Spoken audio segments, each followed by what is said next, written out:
ব্ৰহ্মপুত্ৰৰ জলস্তৰ বৃদ্ধি হোৱাৰ লগে লগে সমগ্ৰ অসমতে আচলতে বানে তাণ্ডৱ চলাইছে যি ব্ৰহ্মপুত্ৰৰ বাৰণি পানীয়ে সমগ্ৰ অসমৰ বিভিন্ন অঞ্চলত আচলতে মাথাউৰি ভাঙি তাণ্ডৱ চলাইছে বানে আৰু মই উপস্থিত আছোঁ নগাঁও জিলাৰ ৪ নং বগামুখত আৰু ৪ নং বগামুখৰ আচলতে যিসকল বানপীড়িত লোক আছে সেই লোকসকলৰ দুখ দুৰ্দশা আৰু প্ৰতি লক্ষ্য ৰাখি আমি আহি এই অঞ্চলত এই গাঁওসমূহত আহি সোমাইছোঁ ND24 আহি ইয়াত সোমাইছে আৰু এওঁলোকৰ যি সপোনৰ ঘৰখন আছে সেই সপোনৰ ঘৰখন এৰি ঘৰত পানী সোমাইছে থাকিব লগা কোনো পৰিস্থিতি নাই যাৰ বাবে এওঁলোক এতিয়া কাষত যি মাথাউৰি আছে সেই মাথাউৰিত আহি পেলাই আশ্ৰয় লৈছে এওঁলোকৰ যি তিৰপাল আছে তিৰপালেৰে এওঁলোকে ঘৰ বনাইছে ঘৰ বনাই আচলতে বসবাস কৰিছে কণ ল'ৰা ছোৱালীক লৈ আচলতে এওঁলোকে কি খালে বা জিলা প্ৰশাসনে এওঁলোকক কিদৰে আচলতে সহায় কৰিলে এই গাঁৱৰ ৰাইজক মই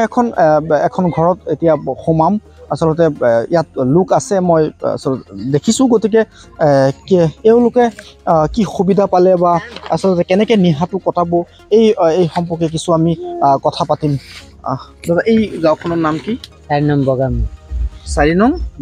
বগামুখ গতিকে যোৱা দুদিন ধৰি ইয়াত পানী সোমাইছে আপোনালোকৰ আপোনাৰ ঘৰখন বুৰাই পেলাইছে গতিকে এতিয়া আপোনালোকে ক'ত আছে মাথাউৰিত আছে কালিৰ পৰা গতিকে এই আচলতে এক দুখ লগা দৃশ্যাংশ মই পিছত আকৌ এখেতৰ কাষত যাম মই এটা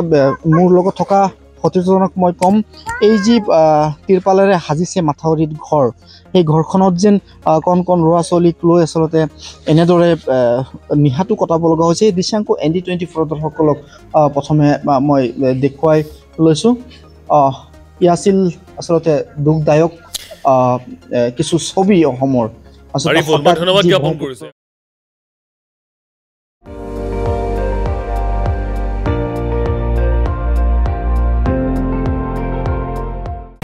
আপুনি চাই আছে ND24 সৰ্বশ্ৰেষ্ঠ নহয় সৰ্বোত্তমৰ দৌৰ